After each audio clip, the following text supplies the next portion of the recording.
If you like supercars, stay tuned because I've got a real treat for you. A client of mine is one of the UK's biggest YouTubers with 2.6 million followers on YouTube and 5.5 million across all of his social channels.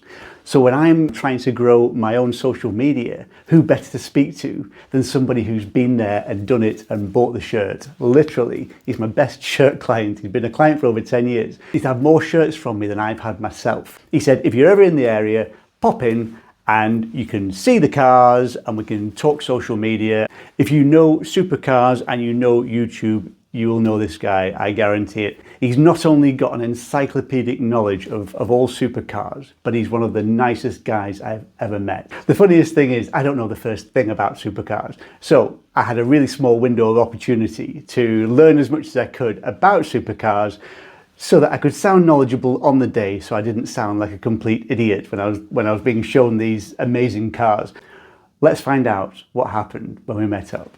I'm now with my client. My client is the one and only Tim Burton, who you may know better as Shmee150. Hello, welcome, Tim. Welcome to my garage. Thank you very much. I'm going to show you very briefly around the Shmuseum and some of Tim's amazing supercars. So, as I said before, I don't know anything about cars, but I'm going to baffle you with some stats and some knowledge about the cars. So, Tim picked me up in this, which is the two. I can't talk about this stuff with you standing right here. 296 GTS. It's the 296 GTS in Dino. Rosso Dino. Rosso Dino is the colour. Yeah. It's not Ferrari red. It's Rosso Dino.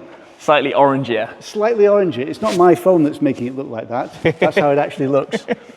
This one is the McLaren 675 LT, which has that, I believe, has a 4-litre twin-turbo V8. Just a bit of knowledge I picked up on kind of close. 3.8. Is it? Yeah, sorry. Spot the car, man. The bloody car nerd standing right on my shoulder. It's a 3.8, actually. He couldn't afford the 4-litre, so he went for a 3.8 instead.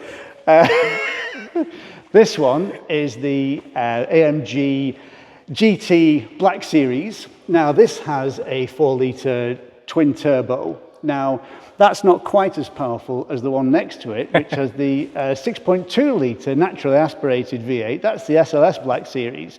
Now, because it's naturally aspirated, it doesn't quite have the kick as the GT, but you know, what it lacks in turbos, it makes up for in grunt. So, I like this. I like this.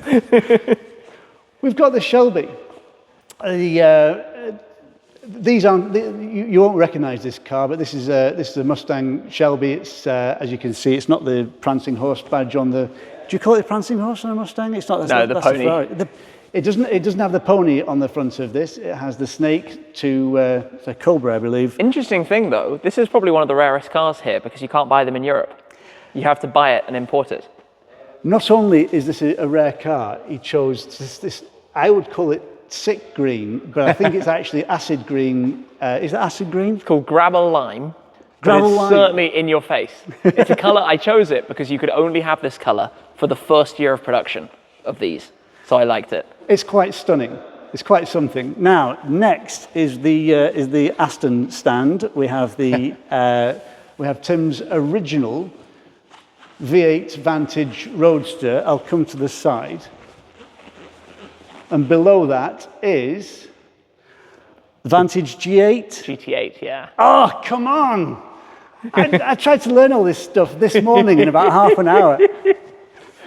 Do you know what? If you ask me, if you quiz me on all of the ins and outs and technical terms to do with shirts and clothing, I would be struggling as well. Well, yes, it's horses for courses. So here we go. Up here we've got the BMW 1M, the motorsport version of the 1 Series BMW, which I think is a 3-litre V6? Straight six? Straight. Obviously it's a straight six. Car that size, you'd never put a V6 in, would there? There's a V6 in this one. There's a V6 in the Emira. This is the Lotus, and again, absolutely stunning car. Check out the yellow on that. That's just incredible. But you know the highlight of the lot? The highlight of the lot, as I said before, I didn't know if Tim was going to pick me up in a Ferrari SF90 Stradale or a Renault Clio. You would never know. Love that. Same as my first ever car. I keep that as a kind of... Tim's first ever car is now a big pile of scrap metal, and he tried to get it back, but unfortunately it was in an accident. This is exactly the same as his first ever car, and despite all of the millions and millions of pounds worth of supercar, this one I think has the most significance in Tim's heart, because it's a homage to the first car he ever had. Plus, oh, this is the acid green one, isn't it? Yes. Yes. This is the V6 Renault Clio, which I think looks like a lot of fun. And nobody realised the engine is in the back. It's not in the front. It's not here. Now, it's a rear-mounted engine, which makes sense for a rear-wheel drive car, because you'll get the drive directly to the rear axle, which gives you far better performance, which a lot of these cars are front-wheel drive, and obviously with a front-mounted engine, that's going to give you better control over the wheels that are actually driving the car. I mean, it's just Jeremy Clarkson in the making right now.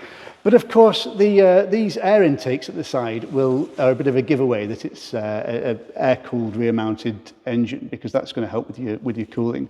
I imagine it's liquid-cooled as well, but the air intakes are just a bit of fun.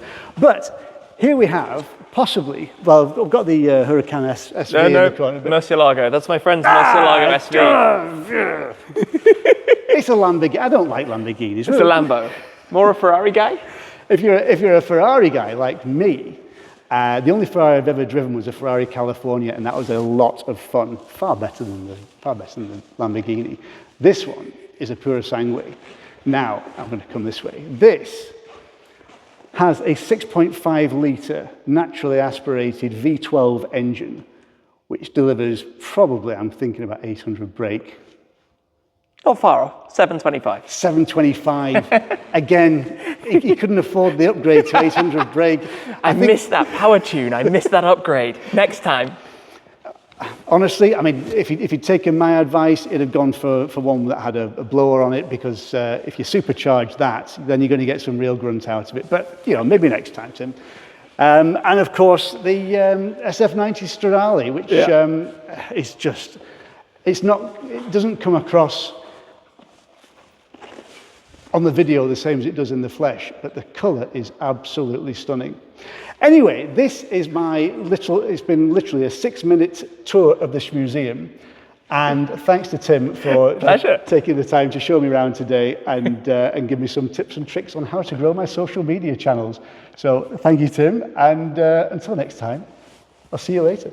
So Tim's very kindly given me a lift back to the station in Ferrari Pura Sangue. This is, as I said before, the 6.5 litre naturally aspirated V12 engine, which generates, I believe, a shade over 700 brake horsepower. And trust me, when you're in the passenger seat, you feel every single one of those 700 horses. It is an absolutely sensational car to ride in, and you can tell by the smile on my face. So when I get back to Scotland, I'm jumping on a flight in about an hour's time, so when I get back I will probably still have the smile on my face.